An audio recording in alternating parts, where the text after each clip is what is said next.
એક મહત્વના સમાચાર સ્થાનિક સ્વરાજ્યની ચૂંટણીમાં મતદાન વધારવા ચૂંટણી પંચે અપીલ કરી છે। સોસાયટી દીઠ બૂથ ઊભા કરી મતદાર વધારવા ચૂંટણી પંચે પ્રયાસ કર્યો। બોડકદેવ વોર્ડની કાસાવ્યુમાં સોસાયટીમાં ચૂંટણી પંચે બૂથ ઊભું કર્યું।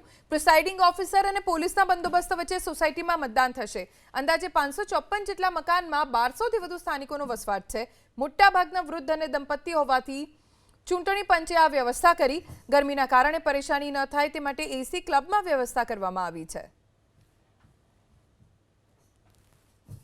સ્થાનિક સ્વરાજની ચૂંટણીઓને ગણતરીના કલાકો બાકી છે। બીજી તરફ વધુમાં વધુ મતદાન થાય અને તેના કારણે થઈને ચૂંટણી પંચ તરફથી અલગ અલગ વ્યવસ્થાઓ કરવામાં આવી છે।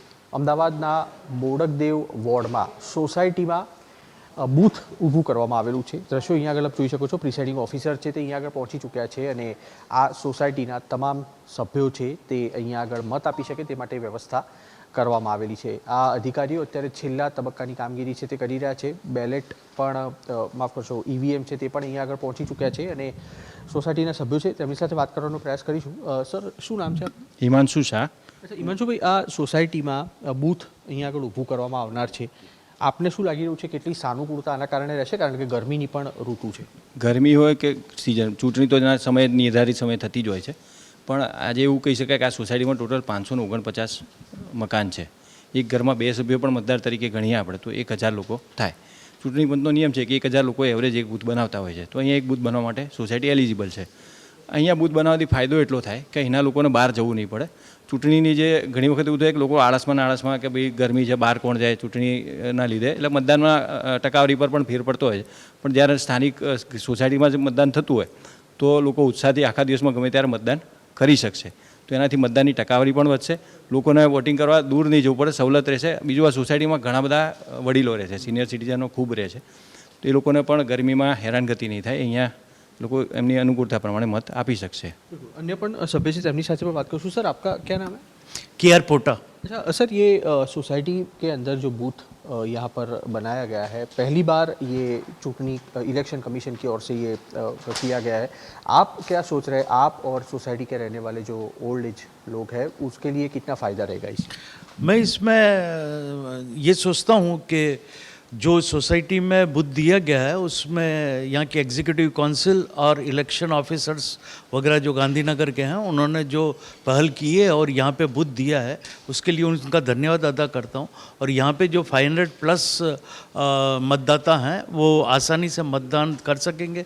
और जैसे मेरे मित्रों ने बताया कि यहाँ पे उम्र दराज लोग जो हैं वो मत करेंगे और मत का परसेंटेज जो है वो काफ़ी कुछ बढ़ेगा।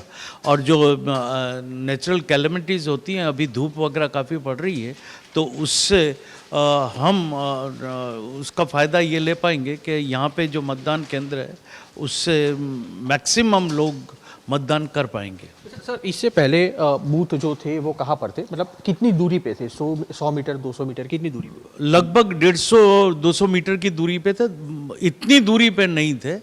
तो यहाँ पे जो दिया गया है तो वो एक कासावेमा सोसाइटी के लिए क्रेडिट की बात होती, कारण के गवर्नमेंट एजेंसी से जुड़ना ये अपने आप में बड़ा फ़ख्र की बात होती। और जब इलेक्शन कमीशन या इलेक्शन ऑफिसर से हम जुड़ते हैं तो वो काफ़ी गर्व की बात है। तो कासावेमा सोसाइटी में रहने वाले या यहाँ के फैमिली मेम्बर्स और एग्जीक्यूटिव काउंसिल इन पर्टिकुलर, तो वो काफ़ी अच्छी बात है। और इलेक्शन कमीशन ने जो त्वरित निर्णय लेकर और सर के जो